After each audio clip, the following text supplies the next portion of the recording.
Welcome to Gray Overload, and there's new Spectre and Meltdown issues that have been revealed, as well as there's current Spectre and Meltdown patches that are out that are causing a performance hit on Linux.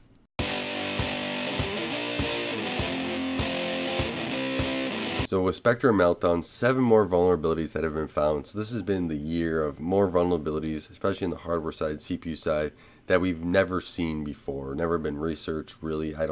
Maybe it has, maybe these are just more advanced processors and now more researchers are finding more stuff, but there's more issues today than there has been in the past. And with this whole year has been just plagued by more and more different security researchers finding different security flaws, which is a good thing. Hopefully that now in the next cycles of CPUs here going forward, that AMD and Intel and ARM started hardening against these type of attacks and hopefully preventing them in the future.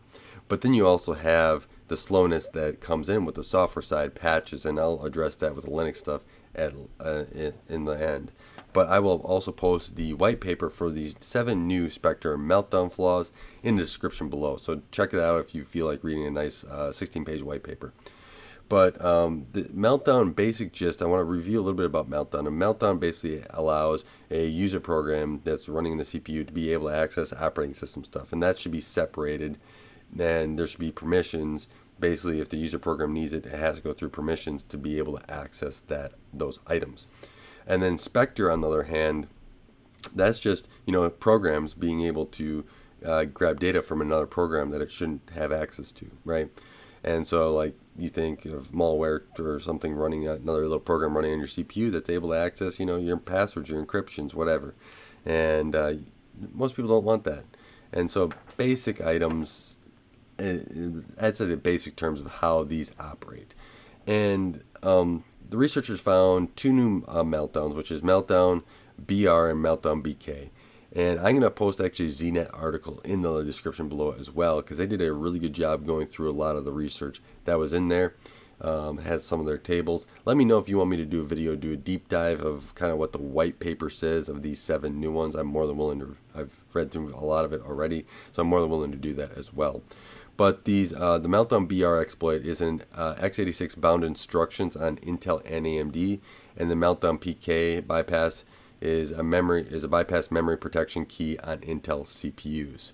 So AMD and Intel are affected, as well as ARM's going to be affected with some of the Spectre stuff as well. So all 3 manufacturers and chip designers are affected by that. And yeah, they're going to have a lot more work. I know that Intel has a statement on this. I'm still kind of waiting for AMD and ARM statement. I didn't see those yet, but as soon as I will, I'll post something about it as well. But there's 5 new attacks of Spectre, and one is they pertain to pattern history table mechanisms, and then they also have a branch target buffer mechanisms. That's how they're kind of attacking overall.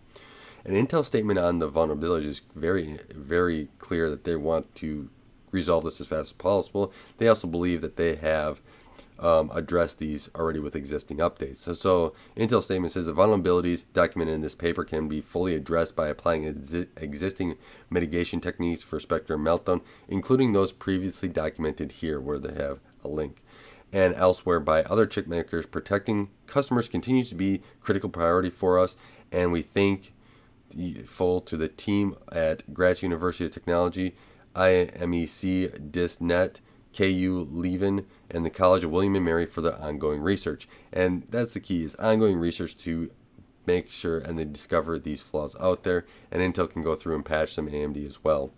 Now, getting into performance side of this, of the patching side, and Linux 419 is out with 420 was also tested by Phoronix. Now, that's a great site I like to go to. He does a lot of Linux testing, so I like to go there and find out a lot of Linux stuff out there.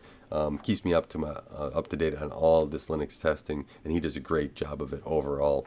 So I really like going there. But back to what he was able to find between those 2 different versions of Linux, of 4.19 and 4.20, is that it's about 35% slower overall.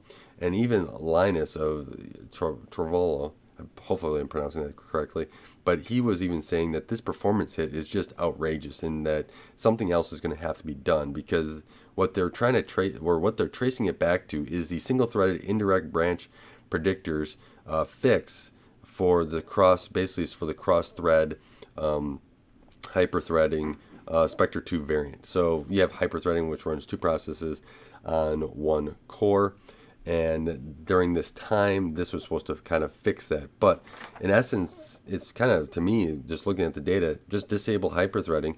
That's secure enough, and yeah, you're taking the same performance hit overall. I mean, like Linus was saying, there's got to be something else that can be done. If you're really worried about this and you really want to protect, you're going to have to disable hyper-threading right now anyways until some hardware mitigation's going, because at this performance hit right now, it's so big that something needs to be addressed that's better than this software fix. Maybe it is just disable hyper-threading. Maybe there's something else that Intel can do, can patch to make it better overall on the software side. Who knows? If it is like this, well, maybe it's the suggestion is that we're going to have to disable hyper-threading at this time for these older processors until something gets fixed out in the wild. That hardware is actually fixed out in the wild rather than just software side items. So yeah, it's really out there. Let me know what your thoughts are about the performance hit, about these more Spectre and Meltdown stuff, about what do you think is going to have to be done. Is your organization looking at this stuff, trying to harden their techniques to keep themselves more secure? Or is there more, security on the network side to prevent anything from kind of getting in on the user side, more user education? I'm really interested in what's going on out there right now, because we're down this rabbit trail of more and more, fixes all the time, more and more bugs being found. And software is a great way to kind of fix it temporarily, but we need some hardware fixes too, so that we don't continue to have major slowdowns, and that they can be overall a hardened processor rather than relying on software that could have a bug here and there in it that allows something else to happen. So with that, I want to thank you for watching. Thank you for taking the time to help Gray Overload grow. I really appreciate it. Until next time, don't forget to like and subscribe.